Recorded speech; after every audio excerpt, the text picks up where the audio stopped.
दिल्ली से करीब 1500 किलोमीटर दूर नांदेड़ और बीड़ के शाहीन बाग के वायरल सर्च की तहकीकात की और सब कुछ अपने कैमरे पर रिकॉर्ड किया ताकि दूध का दूध पानी का पानी हो सके।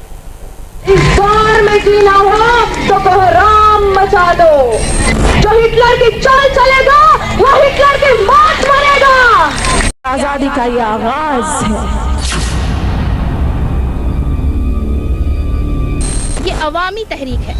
ये हमने कभी भी इसको किसी पार्टी या सियासी रंग कभी नहीं दिया।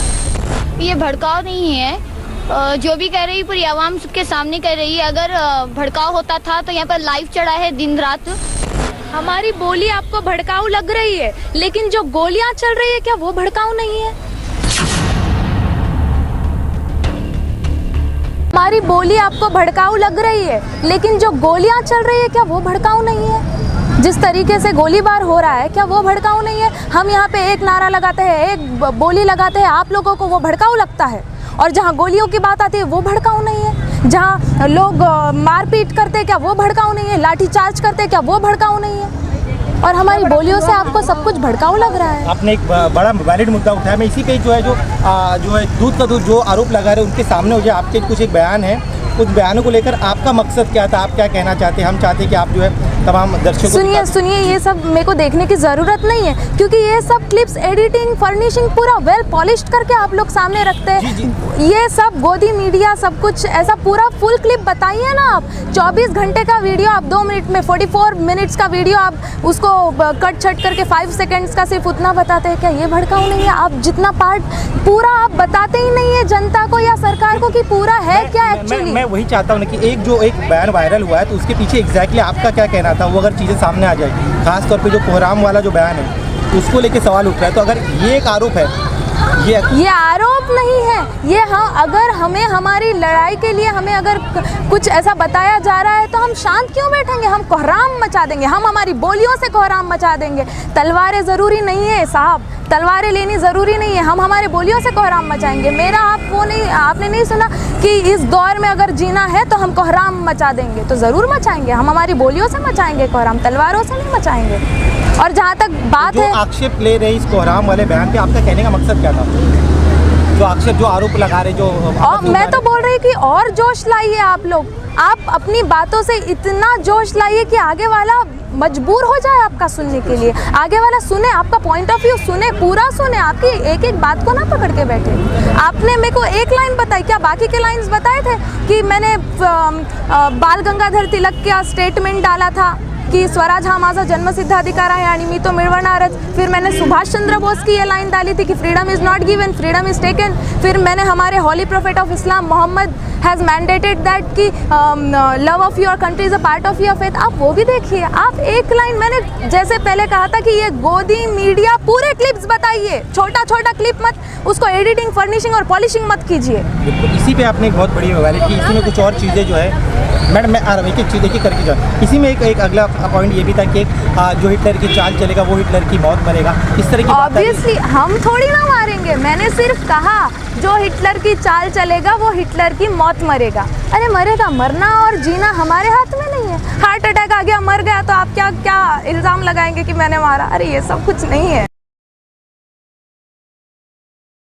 कि आगे की प्रोसेस बिल्कुल ही एक्सेप्ट ना करें, इसे स्टॉप किया जाए। मैं एक और चीज़ बताऊँ मैडम, आपसे एक चीज़ जानना चाहूँ। यहाँ पे जो कुछ एक वीडियो आए हैं उसका सच आपसे जानना चाहेंगे। छोटे छोटे बच्चे जो हैं वो मंच से आके कुछ नारेबाजी कर रहे हैं। आपत्ति जताई जा रही कि इन छोटे छोटे बच्चों को इस तरह के नारे सिखाए जा रहे हैं, उनको उनसे जो है भड़काऊ बयान जो है उनसे दिलाए जा रहे हैं। आप क्या कहना चाहते हैं? आप यहाँ पर आए, आप यहाँ देख रहे हैं, यहाँ माएँ बैठी और माओं के साथ तकरीबन आपको हर औरत जो है उसकी गोद में एक बच्चा नजर आएगा छोटा। माँ जब आती है तो माँ के साथ उसके छोटे बच्चे आते हैं, ठीक है? तो जब माँ स्टेज पे आके कुछ बयान बोलती है तो बच्चों के अंदर एक जोश, बच्चों के अंदर एक जोश कि हम भी बोलेंगे, तो उसमें बच्चों को अन्याय, अगर हम पे अन्याय होता है तो उसके तहत हमको जागरूक करना है, आवाज़ उठाना है। और हमें व्यक्ति स्वतंत्रता का हक संविधान ने दिया है। संविधान हमारी ताकत है, हमें हाथ में तलवार लेने की ज़रूरत नहीं है। युद्ध करना बोले तो तलवार ही लेके युद्ध करने की ज़रूरत नहीं होती। युद्ध, हाँ, युद्ध करना आपने हमारा वर्ड कोहराम पकड़ लिया, लेकिन आपने वो नहीं पकड़ा कि देश के गद्दारों को गोली मारो। ये जो ऊपर बैठे हुए लोग हैं, ये सब जो मंत्री पद पे बैठे हुए जो लोग हैं, उन लोग से कौन पूछेगा कि ऐसे बोल रहे हैं? आपने कोहराम वर्ड ले लिया, लेकिन गोली मारो ये क्यों? अनुराग ठाकुर से ही पूछा गया था, इसमें कोई दो नहीं, जो जहाँ पे and this is right to freedom, it's fundamental right कि freedom to speech and freedom to expression. So हम हमारे फंडामेंटल राइट्स का यूज़ करेंगे, हम अपने संविधान को बचाएंगे और हम किसी भी हद तक जाएंगे। ये जंग, हाँ, ये हक की लड़ाई है और अकेले लड़ने के लिए नहीं आए हैं हम यहाँ पे। तो एक और सवाल यहाँ पे ये भी, तो मैडम मैं आपसे ये जानना चाहूँगा, आप भी यहाँ पर आप लोग आंदोलन पे आ रहे हैं कि एक जो है जिस तरह से सरकार अपने बातों से पीछे हटने के लिए तैयार नहीं हो रही, कोई कहता है कि अमित शाह कहते हैं कि 1 इंच पीछे नहीं हटेंगे, वो कहते हैं कि आप बदलने वाला नहीं। सरकार यहाँ की जो है उद्धव ठाकरे वो कह रहे कि सीए में कोई आपत्ति नहीं है, तो उन्हें क्या कहेंगे? क्योंकि कांग्रेस एनसीपी इसका विरोध करती है, उद्धव ठाकरे कहते हैं कि सीए में कोई खराबी नहीं, आप क्या कहेंगे? हम सब विरोध करेंगे। उनको क्या है, बोलना जो आम जनता है उनका ही सब बोले तो जो निचले लोग उनको सब अत्याचार हो रहा है, जो बड़े लोग हैं उनको कुछ हो रहा है, उनको कुछ भी नहीं होता। जो उनके प्रॉपर्टी है, उनके चाय बेचते हैं, वो मोदी का कुछ है क्या, प्रूफ है क्या? मोदी का प्रूफ दे दो, हम हमारा प्रूफ देंगे। आप किसी के कौन से प्रूफ मांगेंगे हम? हाँ, अधिकार पहले एक एक करके हमारी सब क्या बोलते हैं उनको, जो बोलते हैं हम, तुम ये बोल रहे कोहराम, अरे कोहराम बोले तो क्या करके दिखा रहे ना, वो इतनी जवानों की हत्या हो गई, क्या वो ऑब्जेक्शन लिया?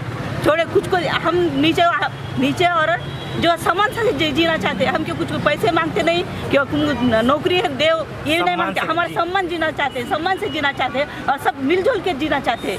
हम जो तुम दंगे करा रहे हैं जात के पात के, ये मजहब पर दंगा करके आपस में लड़ा रहे हैं, ये नहीं सम्मान से जीना ही आपका। आप चाहते हैं कि ये जो संविधान के आर्टिकल 14-15 का वायलेशन और धर्म के आधार पे स्वतंत्र भारत में पहली बार कोई कानून धर्म के आधार पे बना है, ये नहीं चलने वाला। इस संविधान का जो मूल है वो आर्टिकल 14-15 है और ये लोकतंत्र का मूल संविधान है। अगर ये संविधान का मूल नहीं रहेगा तो ये लोकतंत्र उखड़ जाएगा और लोकतंत्र नहीं रहेगा तो भारत वही इतिहास में चला जाएगा जहाँ धर्म जाति के तौर पे बंटवारा था और लोगों को बांटा गया था। इसलिए ये आंदोलन ये इस सीए के कानून के खिलाफ है, इस भेदभाव के खिलाफ है। एक बात आपकी सर, मैं आपसे दूसरी एक चीज़ जानना चाहूँगा। एक बड़ा आरोप ये भी लग रहा है कि यहाँ पर जो है आंदोलन के बहाने जो भड़काऊ भाषण दिए जा रहे हैं, इसके पहले हमने देखा कि सलमान आया था, या फिर जो छोटे बच्चों के भड़काऊ बारे भाषण देख रहे हैं, जो आरोप लग रहा है उसकी सच्चाई क्या है? कौन इन बच्चों को यहाँ पर ला रहा है जिस तरह से बयान देने के लिए कहा जा रहा है? देखिए, मैं भी जो है 2-3 दिन से कंटिन्यू जो है आपके इंडिया टीवी के विजुअल जो है देख रहा हूँ, न्यूज़ देख रहा हूँ। छोटे बच्चों की जहाँ तक बात है, मैं आपसे ये पूछना चाहता हूँ कि आपके अगर घर में 5 साल या 4 साल या 3 साल के जो भी बच्चे हैं, आप उनको घर में कुछ सिखाते हैं या नहीं सिखाते हैं?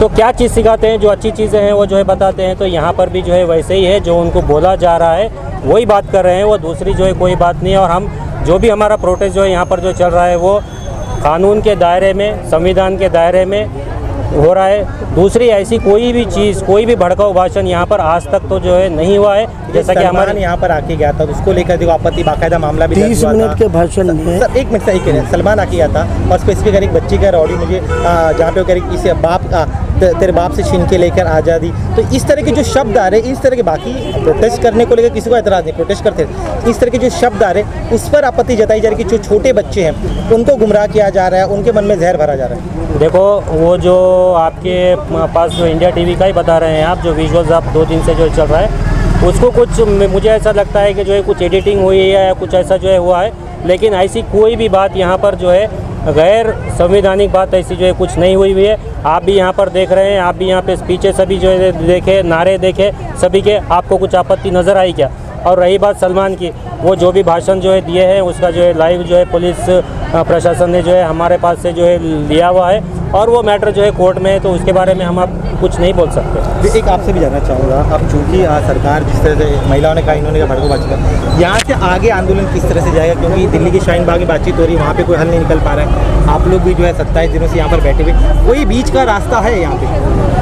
बीच का रास्ता निकालने के लिए या सरकार और ये जो जनता के दरमियान जो कुछ टकराव हुआ इसका निकालने के लिए मेरा पहला मैं बात करना चाहता हूँ कि मीडिया ने अपना रोल अगर पॉजिटिव कर लिया तो बहुत जल्दी इसका हल निकल सकता है। बहुत हल सीधा साधा है। मैं थोड़ा सा कल आपका जो वीडियो आपने इंडिया टीवी ने चलाया है उस पर मैं कहना चाहता हूँ कि चौथा स्तंभ मीडिया है, लेकिन मुझे ऐसा लग रहा है कि जो पहला स्तंभ है हमारा लेजिस्लेटिव, उसका दूसरा एग्जीक्यूटिव और जुडिशरी, तीनों को ध्वस्त करके मीडिया खुद है ना फैसला कर रहा है। कल आपका अगर आपके एंकर का अगर आपने स्टेटमेंट सुनेंगे नांदेड़ के शाहीन बाग पे, उनका ये शब्द उनके ये है कि नांदेड़ के शाहीन बाग पूरे देश के मुसलमानों को भड़काने की पटकथा नांदेड़ में लिखी जा रही है। अब आप थोड़ा संयम से सोचो कि ये जुमला कितना बड़ा डिसीजन है ना इंडिया टीवी ने दे दिया है कि ना पूरे देश के मुसलमानों को भड़काना, उसकी पटकथा नांदेड़ में लिखना, ये आपके एंकर ने कहा है। तो ये डिसीजन आपने गोया के लेजिस्लेटिव का काम आपने किया है। इसी तरह से तीनों भी स्तंभ को ध्वस्त करके मीडिया काम अगर बंद कर दे, आपको लग रहा है कि यहाँ भड़काऊ भाषण हो रहा है, तो 30 मिनट में से 30 सेकंड का निकालने के बजाय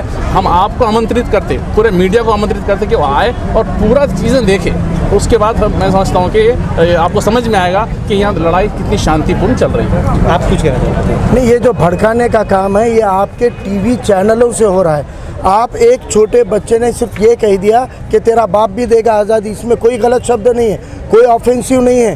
बाप से आज़ादी मांग रहा है या किसी का बाप देगा बोल रहा है, इसमें ऑफेंसिव क्या है, भड़कीला क्या है? बाप शब्द कोई गाली नहीं है, तेरा बाप देगा बोले तो कोई गाली नहीं है। आप उसको प्रोजेक्ट ऐसा कर रहे हैं। अरे एक बच्चे के मुंह से माइक से निकले वाली बोली आपको चुभ रही है, और शाहीन बाग और जामिया में चलने वाली गोली के जहनों में जहर किसने घोला था? वो पटकथा किसने लिखी थी? वो आपके इंडिया टीवी ने लिखी है, वो आपके ची न्यूज़ ने लिखी है। ये मीडिया है जो नौजवानों को हिंदू मुस्लिम भारत पाकिस्तान करके भड़का रहा है। अरे ये भारत एक विशाल और सहिष्णु राष्ट्र है, आपने इसको असहिष्णु बनाने का पाप किया है। और ये मीडिया लोकतंत्र का सबसे पहला दुश्मन है। ये खंबा नहीं रहा, ये हथियार हुआ है। रखिएगा सबके अलावा आप अपनी बात पर इसमें कोई दो राय नहीं। सवाल ये कि यहाँ सब 37वां दिन हो गया है, आगे कब तक ये लड़ाई जारी रहेगी आप लोग की? किस तरह से आप कहना चाहो, सरकार को भी आपका क्या मैसेज होगा? देखिए, लोहिया जी ने कहा था कि सड़कें अगर खामोश हो जाती है तो संसद आवारा हो जाती है। सड़कें खामोश हो गई थी, लोक आंदोलन बंद हो गए थे, लोक आंदोलन खत्म हुए थे, इसलिए संसद आवारा हो चुकी है, मनमाने निर्णय कर रही है, संविधान का उल्लंघन कर रही है, इसलिए अब ये सड़कें आबाद रहेगी।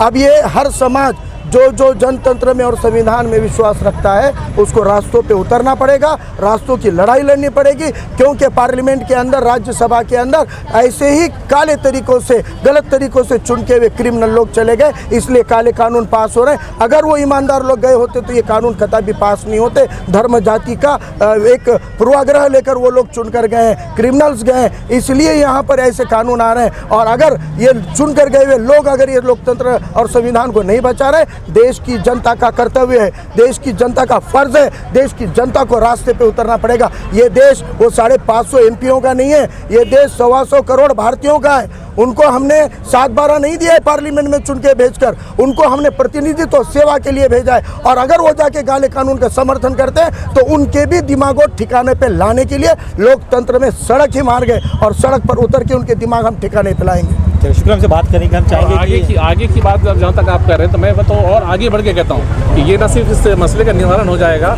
बल्कि ये है कि सरकार चाहे तो ये जो पॉजिटिव ऊर्जा पूरे देश में निकली है, सरकार जुल्म के खिलाफ जो कानून बनाया है उसका सही करके, उसको इंसाफ दिला करके ये ऊर्जा को देश को बनाने के लिए इस्तेमाल कर सकती है। ये एक बात मैं कहना चाहता हूँ। दूसरी बात मैं आपके जो इंडिया टीवी की कल की क्लिप भी मैं बोलना चाह रहा हूँ, उसमें कि विरोधाभास कितना है। देखिए आपने यहाँ की क्लिप निकाल के जो माइक के सामने था और कैमरे के सामने था उसको दिखाया, और आपका एंकर ये बोल रहा है कि कैमरे के सामने कुछ और है, पर्दे के पीछे कुछ और है, कैमरे के सामने अच्छा है। तो कैमरे के सामने अच्छा भी कह रहे हैं और कैमरे के सामने का निकाल के बता रहे हैं कि ये देशद्रोही माहौल बना रहा है। तो ये दो जो आपके एंकर के विरोधाभास है, तो थोड़ा सा हम उनसे विनती करते कि आके समझो, और यहाँ देश के विरुद्ध कुछ भी अगर होता है तो आपसे पहले हम यहाँ के जो लोग हैं, नांदेड़ वासी है, ये धरने को हम बंद कराएंगे अगर देश के विरोध में, संविधान के विरोध कुछ होता है। यहाँ पर इतनी मेहनतें यहाँ के ऑर्गेनाइजर कर रहे हैं कि संविधान के दायरे में रहे और यहाँ पर उसको शांतिपूर्ण रहे। इनके माइक कंट्रोल होता है, 3-3 घंटे का कन्वेनर दिया जाता है, और वही चीज़ कही जाती है जो हमारी इस मूवमेंट की लाइन है कि संविधान के हम दायरे में रहते हुए काम करें। तो हम आपसे विनती करते हैं कि इस सहयोग जो लड़ाई चल रही है तो मीडिया हमारा इसके अंदर साथ दे, हम आपसे। और बिल्कुल आपकी बात यही सच्चाई जाने की, क्योंकि यहाँ पे इसके पहले तो इसलिए सच्चाई जाने आए हम लोग यहाँ पर। इसके अलावा अगर कोई दादी नानी हमसे बात करना चाहे, अगर आप उनसे बताएं, जो भी अपनी बात रखना चाहें। अल्लाह कानून वापस ले लो आप, अब कब तक बैठेंगे हम यहाँ? घुटनों में दर्द है, तबीयत ख़राब हो रही हमारी बैठ बैठ के। ये काला कानून वापस ले लो, MTR, PAR वापस ले लो ये सब।